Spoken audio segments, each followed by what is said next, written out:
Shqipëria rrezikon të bëhet e varur nga importet e qumshtit dhe nën-produkteve dhe gjithashtu të humbas trashëgimin rural dhe të kulinarisë tradicionale për shkak të rënies së shpejtë të numrit të lopëve të qumshtit. Të dhënat zyrtare të Instat për numrin e lopëve të qumshtit në Shqipëri gjatë viteve 2014-2024 tregojnë që ka një rënje drastike në të gjitha qarqet e vendit me mbi 35%. Në të njëjtën kohë, Shqipëria po përjeton një nga nivelet më të larta të emigrimit në Europë, veçanërisht në zonat rurale dhe malore.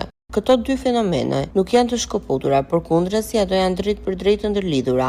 Fieri është dhe mbetet qarku me numrin më të madh të lopëve të qumshtit, megjithatë rënja është e konsiderueshme. Nga mbi 50.000 krerë në vitin 2014 në rreth 34.800 në 2024, në krahasim me vitin 2023, numri i lopëve në këtë qark u rrit me 0.5% për shkak të investimeve më të mëdha në ferma.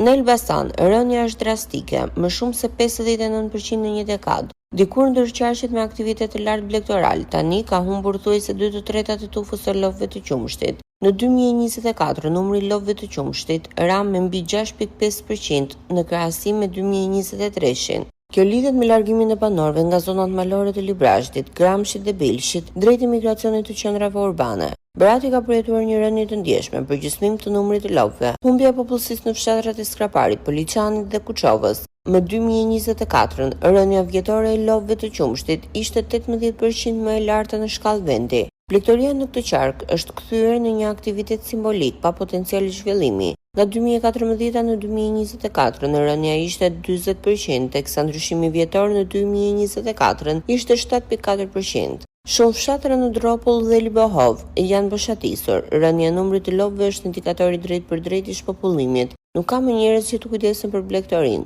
Megjithatë, disa iniciativa agroturizmi kanë ruajtur gjurmë të aktivitetit në zonat përreth të Pelenës. Në 2024, lopët e qumshtit shënuan në rënje vjetore 6%, ndërsa për një dekadë 37%. Edhe pse me potencial të madh blegtoral, Korça ka humbur më shumë se 11.000 krerë lopë në një dekadë. Emigrimi i zonave malore si Kolonja dhe Maliqi, por edhe ikja të rinjve drejt emigracionit kanë prekur sektorin. Numri i krerëve ra me 15.7% vetëm në 2024, teksa gjatë dekadës rënja është 20%. Në Dibër dhe Kukës, tkurrja është e vazhdueshme. Në Dibër, ku bujqësia dhe blegtoria ishin jetike, numri i lopëve ka rënë me rreth 1/3, ndërsa në Kukës ndikimi është i ngjashëm. Po ashtu edhe në Kukës, ndikimi është i ngjashëm. Shkodra ka patur gjithashtu një rënje të fortë të numrit të lopëve të qumshtit. Fshatrat si Puka, Fushë Arsi dhe Malësia e Madhe kanë humbur popullsinë aktive që mund të mbante gjallë blegtorinë. Megjithatë, pranë zonave fushore të nën Shkodrës, ende mbijetojnë disa ferma të mëdha. Numri i krerëve vetëm në 2024 u reduktua me 13%, ndërsa gjatë dekadës me 37%.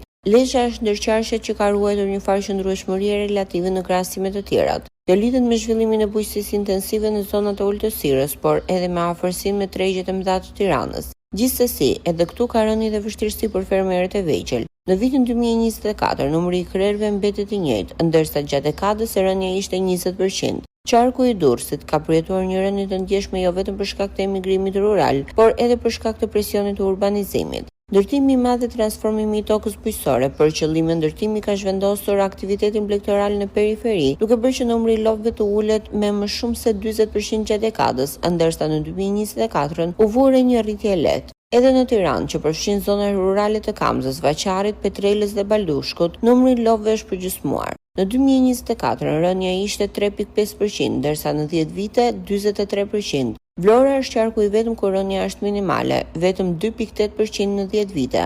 Rënja e numrit të lopëve të qumshtit është pasqyrimi drejt për drejt i emigrimit të popullsisë rurale, emigracionit, mungesës së politikave bujqësore afatgjata dhe orientimit gjithnjë më shumë të Shqipërisë drejt urbanizimit të paqëndrueshëm.